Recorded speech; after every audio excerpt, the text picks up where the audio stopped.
En juillet de cette année se tiendra une nouvelle édition des rencontres de la CGI à Marseille.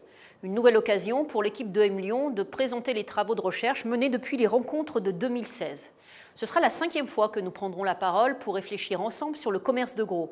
À chaque fois, nous avons proposé une lecture du commerce de gros à travers un ou plusieurs concepts que nous avons utilisés comme des grilles de lecture. C'est-à-dire, en définitive, nous avons essayé de rendre plus visibles les mouvements de la distribution B2B et d'en tirer des implications pour le management des entreprises du commerce de gros et par suite pour les compétences et donc les formations des personnes qui évoluent ou évolueront au sein de ces entreprises. En 2010, nous sommes intervenus sur le thème de l'innovation dans la fonction d'intermédiation et de ses impacts sur la chaîne de valeur. Cette première intervention a été l'occasion de montrer que, contrairement peut-être à de nombreuses idées reçues, le grossiste est bien un acteur d'innovation. Nous sommes revenus alors sur l'ensemble des tâches prises en charge par les grossistes pour montrer la spécificité d'un espace du milieu dans lequel ces acteurs évoluent. Cette intervention a été un point de départ important puisqu'elle a donné la possibilité de voir le grossiste comme un acteur déterminant de la distribution, en position et en capacité de décoder l'environnement et d'agir. En 2012, nous avons poursuivi cette exploration du grossiste comme acteur de l'innovation. Nous avons alors largement développé et illustré la notion du prendre position dans le réseau en montrant comment cette position suppose pour le grossiste de devenir un co-créateur de valeur avec ses partenaires, c'est-à-dire un acteur susceptible de mettre en place de véritables propositions de valeur à la fois pour ses clients mais aussi pour ses fournisseurs. En 2014, l'accent est mis sur les grandes transformations en cours dans le commerce de gros. C'est l'occasion pour nous de voir comment ces grandes transformations, comme le pouvoir croissant du consommateur final, la concentration des acteurs, leur multispécialisation et bien entendu la technologie numérique portaient ou pouvaient porter le rôle du grossiste comme acteur de la création de valeur. Il y a 2 ans, en 2016, nous avons orienté notre propos sur le thème de la digitalisation du commerce de gros, en nous intéressant précisément aux spécificités que pouvait présenter cette digitalisation telle que la vivaient les grossistes, c'est-à-dire en particulier comme un moyen de porter l'orientation client, c'est-à-dire de prendre encore plus en compte le client, voire le client du client, et de mettre en œuvre des propositions de valeur enrichies.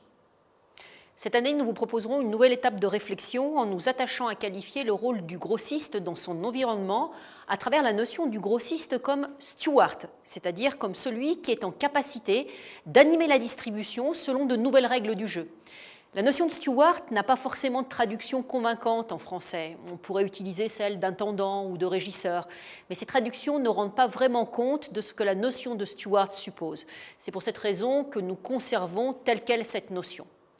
Proposer que le grossiste puisse être vu comme un steward sera une étape importante dans notre réflexion sur le commerce de gros. C'est une façon de ramener tout ce que nous avons vu depuis 2010 à une implication pour le grossiste lui-même. La notion d'espace du milieu, la position du grossiste, co-créateur de valeur, le grossiste en transformation et le grossiste tirant parti des outils numériques, ce grossiste-là, c'est le grossiste steward que nous allons présenter. Mais la notion de steward porte en elle plus que ces différentes facettes. Elle les met en dynamique de façon spécifique. La notion de steward dans les réseaux de distribution, nous la devons au professeur Rangan de la Harvard Business School. C'est une notion qu'il a introduite en 2006. Si le terme est donc assez récent dans les travaux sur la distribution, il a été utilisé en management dans des travaux sur la gouvernance des entreprises, sur le leadership ou sur le développement durable. Le stewardship, dans les réseaux de distribution, c'est la capacité qu'un acteur donné, le steward, puisse élaborer une stratégie qui répond aux intérêts des clients, mais génère aussi des bénéfices pour tous les acteurs du réseau. Le steward, dans un réseau de distribution, peut être un fabricant, un fournisseur de services, un intermédiaire ou tout autre acteur de la chaîne de valeur. Rangan justifiait l'intérêt du concept de stewardship en montrant que nous avons besoin, lorsque nous décrivons les réseaux de distribution, de prendre en compte 3 éléments. D'abord, le fait que si une filière de distribution est un lieu de grand potentiel de transformation positive, ces transformations ne parviennent que rarement à être mises en place, faute de trouver les bonnes modalités pour impliquer et récompenser de manière appropriée tous les acteurs de la filière. Ensuite, le fait qu'il semble que, quoi que l'on dise sur de nouveaux agencements entre acteurs de la distribution, c'est en final toujours les acteurs les plus puissants qui imposent leur volonté aux autres. Enfin, le fait qu'en dépit des nombreux discours sur l'orientation client, les clients sont souvent mal pris en compte dans un réseau de distribution. Il convient donc d'imaginer un vocabulaire qui permette de décrire autrement les dynamiques de la distribution. En juillet, nous allons donc illustrer sur la base des travaux que nous menons depuis plusieurs années comment et dans quelles conditions un grossiste peut émerger comme un steward au sein de sa filière. Nous montrerons ainsi qu'un steward émerge quand les différents acteurs d'une filière de distribution s'accordent sur le fait que les avancées dans la filière doivent se concevoir en termes de création de valeur pour le client et non plus en termes de produits ou même de services. Les actions des fabricants, des grossistes, mais aussi des installateurs, artisans, détaillants sont désormais pensées en fonction de leur contribution à la création de valeur pour le consommateur final. Par exemple, dans la filière alimentaire, les habitudes alimentaires sont plus largement considérées. Par exemple, dans la filière des matériaux de construction, le rapport à l'habitat, ce qu'il représente pour celui qui y vit, est plus largement pris en compte. Un steward émerge lorsqu'il y a un consensus sur l'idée que délivrer une valeur optimale au client final suppose la contribution de plusieurs acteurs. Il y a une reconnaissance de la contribution de chacun à l'élaboration de la valeur pour le client final. Par exemple, les fabricants reconnaissent qu'ils n'ont pas comme mission de distribuer leurs produits, ni de les mettre en œuvre auprès du client final, ces tâches revenant à des distributeurs. La troisième condition d'émergence d'un steward est à rechercher au niveau de la remise en question des positions traditionnelles du pouvoir. Il peut s'agir par exemple de la remise en cause du pouvoir de la grande distribution dans la filière alimentaire. Il peut s'agir de la remise en cause du pouvoir des fabricants, pouvoir basé sur la marque, la capacité d'innovation produit dans les filières industrielles. Ces remises en cause des pouvoirs traditionnels sont elles-mêmes le résultat de différentes évolutions technologiques, sociétales, sur lesquelles nous reviendrons. Enfin, un élément fort de l'apparition d'un steward est l'émergence d'une concurrence nouvelle. Puisque dans la perspective du stewardship, une grande focalisation se fait sur la création de valeur pour le client final. Tout acteur qui répondrait mieux aux attentes de celui-ci serait donc en mesure de s'approprier une partie de l'activité d'une filière. La seule réponse pour les autres acteurs serait de faire aussi bien ou mieux. On peut donc dire que quand les acteurs d'une filière s'accordent sur l'identité des nouveaux concurrents, il y a un terrain favorable à l'émergence d'un steward. Par exemple, c'est le cas dans de nombreuses filières avec l'émergence de nouveaux acteurs comme Google ou Amazon en référence à leur rôle dans la captation des données sur différents usages des clients. Si nous voulons imaginer les grossistes comme des stewards dans leur filière, il ne suffit pas que les 4 conditions ci-dessus soient réunies. Il faut aussi que les grossistes eux-mêmes s'emparent de ce rôle de steward. Certains l'ont déjà fait, d'autres sont en train de le faire, d'autres enfin doivent réaliser qu'ils sont en capacité de le faire. Être steward, c'est donc choisir dans un contexte tel que nous venons de le décrire, d'être celui qui va travailler pour que tous les acteurs s'alignent sur la reconnaissance d'une focalisation sur la notion de création de valeur pour tous les acteurs de la filière. Le steward doit démontrer l'intérêt de cette vision de la filière.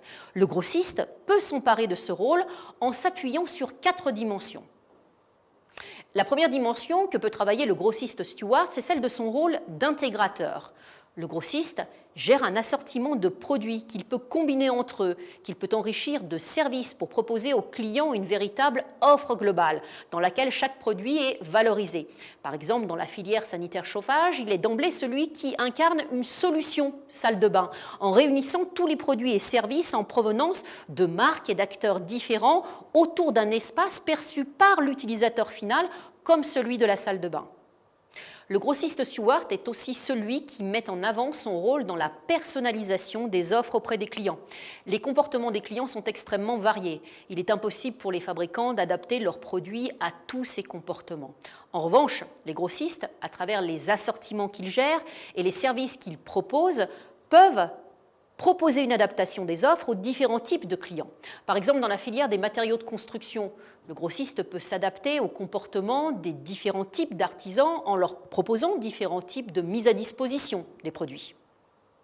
Le grossiste Stewart met aussi en avant son rôle de facilitateur, dans le sens qu'à son niveau peuvent se rencontrer la technicité des produits des fabricants et les usages des clients. Il peut faire le lien entre le produit technique, porteur d'innovation, et l'usage par lequel le produit, avec ses différentes fonctionnalités, sera effectivement utilisé par le client.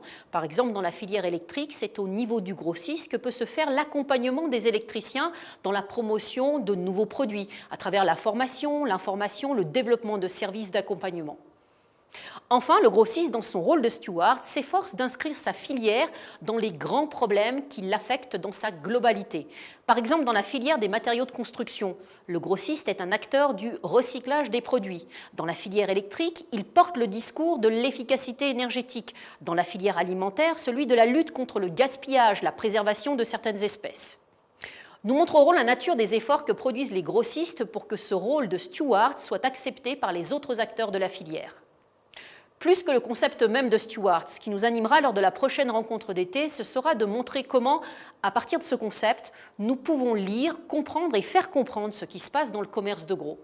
Nous utiliserons pour cela l'exemple de la distribution des produits électriques pour mettre en avant le rôle possible de steward des grossistes dans cette filière en décrivant précisément comment ils contribuent ou peuvent contribuer à la redéfinition des nouvelles règles du jeu au sein de la distribution.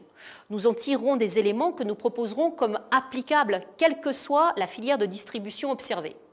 La table ronde qui suivra notre intervention sera l'occasion de voir avec les acteurs de différentes filières si les dimensions du stewardship nous aident à mieux saisir ce qui se passe dans le commerce de gros.